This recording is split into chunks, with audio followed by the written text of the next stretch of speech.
Ораза жайында ғибрат әңгімелер. Ораза ұстадың ба, ұстамадың ба?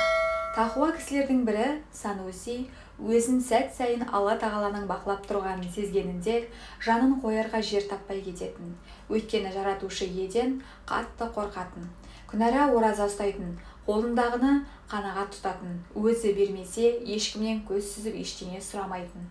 Ораза ұстаған кей күндері аузың берік пе деп сұрағандарға, шынымды айтсам, ораза ұстадым да дей алмаймын, ұстамадым да деп күлімжей жауап беретін. Ораза ұстағандықтан ұстамадым дей алмайтын.